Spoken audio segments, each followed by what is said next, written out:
All right, man. First question about BMF. Love the show. Checked it out. Loved everything about it. But I gotta ask you, man. First things first, man. These theme songs. Now you keep hitting with these theme songs. Now I gotta ask two parts. Okay. Now, was there originally a theme song for For Life, like you have done for every other show? And how do you just keep coming up with like classic theme songs for each one of your shows? You know what it is? Look, I did do something for life, and then when with the ABC, the way they were, the team that was around the show, at points that they would look, they didn't understand what I was giving them when I'm doing it. So I go, now leave that off there. Don't even give it to them because don't even let it do what it does. It doesn't need me to vocally be on it. Like you gotta go.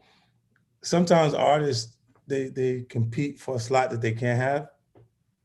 My audience, my core audience was in college. Let's say they're in college or having an adult experience for the first time in 2003. They Right. can't socially interact with the people that they think are the most exciting people without me being present in the room.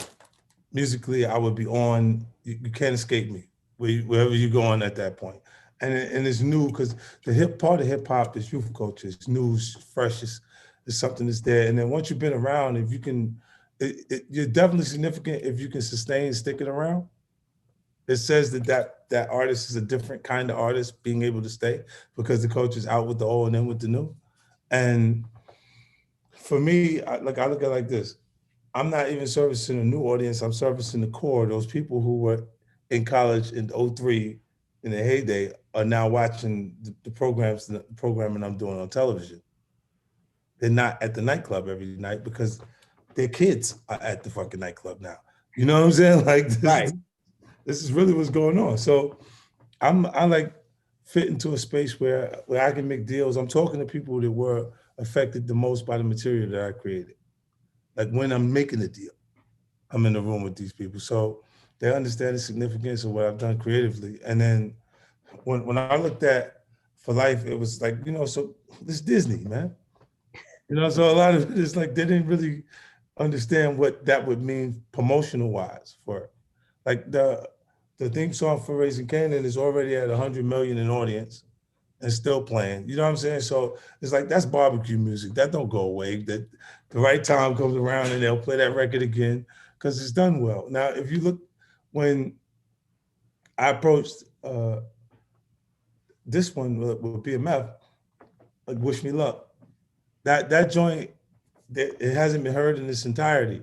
That's Moneybag Yo, myself, and Snoop Dogg on that song, right? So building out records that music that means something culturally at the same time while putting it into the programming is the idea. And then he's like, they'll get a chance to feel the full effects of it as the show premieres. Because I didn't want to cut the legs off of the other song. I left that one playing and Right. said I'll launch this one along with the actual show so it doesn't knock that off. So Now being a theme club, I mean a theme song king now, like pretty much more a theme song god, if you have to put it. Man, you got Get Rich Town, you got All Part of the Game, and you got Wish Me Luck now. So we gotta ask, man, which is your favorite out of the three? well, I think Big Rich Town is my favorite because I mean that one played almost 10. Yeah, man. I had that record playing for 8 years. It's been You see the difference. The song doesn't go away. no. You catch it when the program, when the show's a hit, the song's a hit. Like nobody. I fucked up, man. I tried to change the theme song. Like nobody changed the theme song to Sanford and Son, shit like that. It was supposed to be that. When you heard that, you knew it was your favorite show. Yeah. So I just had creatively an idea. I said, yo, we could make it younger, cooler. Like I did it with Joe. Let's do it with Trey Songz. Like it's the option of here. Nah, it didn't work out. Uh, like it wasn't worth fighting because you know what happened. The version with me and Trey was working at radio. That was playing, and they was going no, put my shit back. And I'm like, all right, it's not worth the fight. Just put it back the way they want it. You know. Now in BMF, you have I would say you have a lot more creative freedom, whereas different from the Power Universe, because now you have in BMF, you have Snoop Dogg, you have Eminem making appearances. Now, do you feel like it's the success of Power that gave you the freedom to Right. involve way more of your rap peers and idols in these shows now? But it allowed me, it allowed the network to be more comfortable with my choices. You know, and they'll look like BMF. I had this project has been, I sold it to Stars 4.5 years ago. Yeah. You know what I'm saying? So like it felt like, yo, 50 is just like back to back to back. But it took a while for him to get through the development process with this one. And I sheesh, like I look at it like now when I'm making choices like Lil Meech, I looked at him, I knew I'm looking around at all of the younger when I got the first draft of the writing, and I was like, I don't see the younger version of Meech in the television space. So I'm like, where we're gonna find them? And I had the one of the top casting directors in Hollywood send me choices for it, and none of it matched up to me. And I was like, yo, why don't I just get him? You know what I'm saying? Like, go Play get him. his father, to play his Right. father. Right. And I went and I stopped. Like I stopped him. He was in an ill space in his life too, because he was deciding he didn't want to go back to college. Right. You know, and then when you have those strong influences around you that like from your dad's life, it'll there's a high potential sways you into doing things a little different outside of the lines of the law. You know what I'm saying? And when I'm catching him right before he does any of that shit and sending him to LA. If he was in Atlanta, I sent him to LA. I'm like, yo, moved him to a whole new space, had him in school three times a week with acting coaches and stuff like that. And it took about 18 months, but he made it. He was ready. Now, as far as Lil Meech, man, when people see him on this show in the first episode, man, he's explosive. So, Now, you knowing you doing starting this 4 years ago, starting this journey 4 years ago, and seeing like the whole thing come to fruition now, man, just seeing Little Meech on the screen now as a not as somebody behind the scenes, but as a viewer, what is it about you that you were like, man, just you knew he was a natural from the jump, but just seeing him explode on the screen like he does is just something that can't be taught. Like you said, you send him to school three times a week, but that energy that he gives off is just too magnetic. because he lived in it. He lived in his dad's footsteps anyway. You know what I mean? Like everybody was from telling them a story or some shit that happened between his dad and him, how it was. And he was too little to know what that was then. You know what I'm saying? But he grew in that. So you got when you get him into having a full understanding of how to convey it, that energy, man, like he says stuff sometimes that make my eyes water. You know what I'm saying? Like, you don't have to say that. You know what I mean? Like, what the fuck? I'm tough. I'm a tough guy. You know what I mean? Like, because now, but really, like you think about it, like when O'Shea is receiving the opportunity to play Ice Cube in NWA, he has been raised pretty well. Right. Yeah. The light skinned Ice Cube had everything.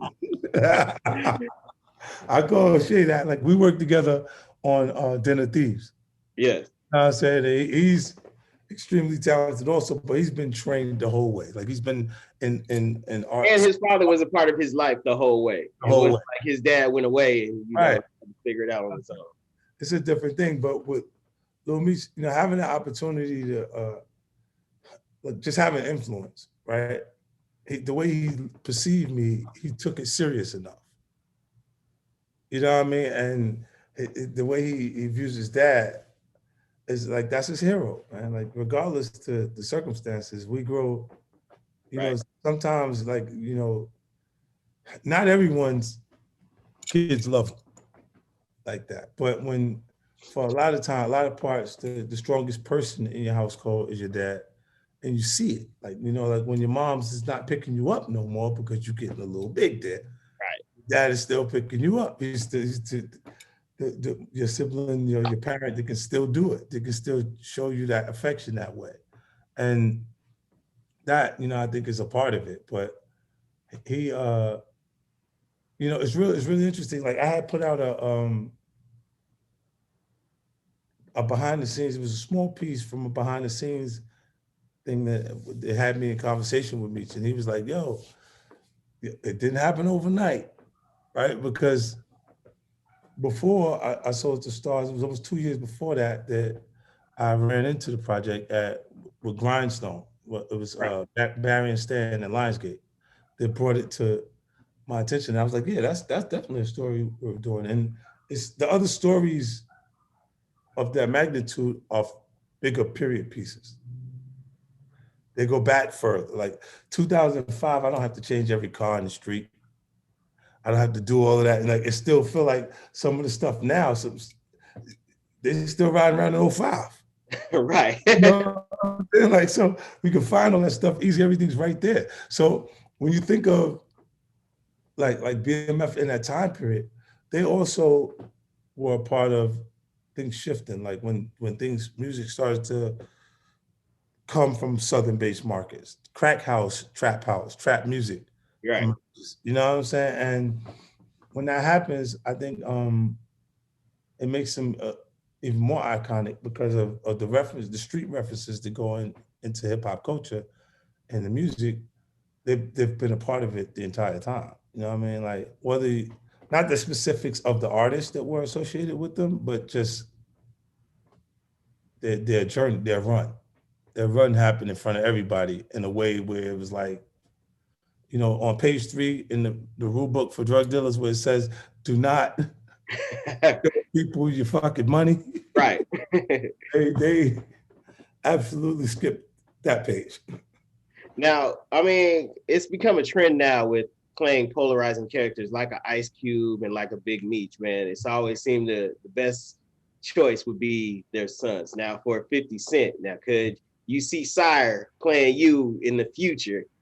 Oh man, that side pretty boy, Asian, curly head, 50. But hey, the way technology work, man, we can make it. He can definitely pull you off. But Makai is doing an amazing job of raising Canaan. And like when I watch him, like for playing the younger version of me for Canaan, I'm like, yo, he got this shit all the way down back. Like he's watching. He must have been even studying interviews and stuff that I've done just to see how my speech patterns and stuff like that. But he's really talented, man. I'm excited about him also. No doubt. Now, BMF, the music is just the whole background, the sound is completely different from everything that we're used to from you, man. Now, as a viewer, you watching it and hearing the music, did you, was you like, man, this is way different than what I'm used to? Was you in there watching it, and bouncing around, like doing different moves? And I saw when she was in there, when they were when Coco was in there waiting for everybody to show up, she was moving, and she looked like she was having a seizure, and it was different, but it was the dance of that time. Like, were you watching it and just being like, man, this music is going to definitely just really shock people? Take them somewhere else. And look, the time period, a lot of the in Detroit in that time period, what they were listening to, like we had the best consultants for the show possible. We got Meech and Terry. T being out loans himself to it at times that you can't get to the telephone in the jail, but they can. Like in those early periods, he's like, nah, we was listening to this and this and this. So we were able to put things into the actual film that were accurately the pieces that influenced them, like how they felt when the Run DMC shit came, like with the King of Rock and all of that. And then this is why we used it for the trailer. And then it's one of those things where, like musically, the show, I think it does capture Detroit players shit on some levels. Like if you think of how they made it their business to get dressed, come out, and be as fly as possible when they were socially interactive.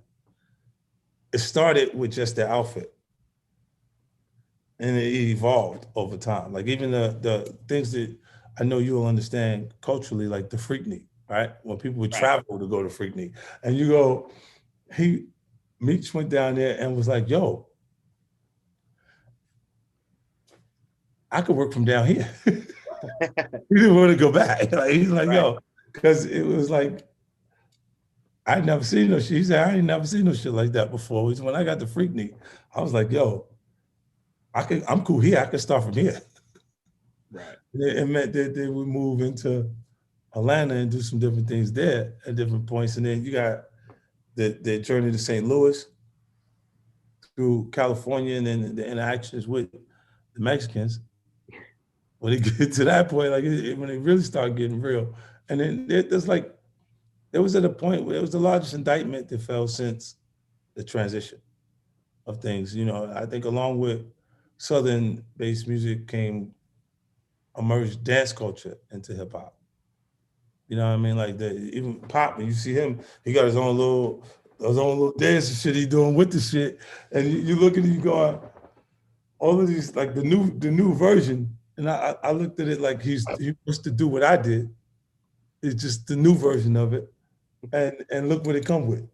They got the dance package. They got all this other shit that wasn't really a part of, you know, the presentation when I came. You know? Definitely. Well, like I said, man, BMF is another knockout for you. Another knockout under your belt, man. As a film buff now, man. I mean, I just want to say we love it. I know fans are gonna love it. It's definitely something different than Power, but it's definitely gives that same feel of nostalgia and magnetism behind it, man. I just want to thank you just for just presenting this to our culture, just capturing the culture. You know how you can tell when something is connecting and means something different. I seen LeBron. He put the trailer up. Uh, Easy Money Sniper, KG put it up.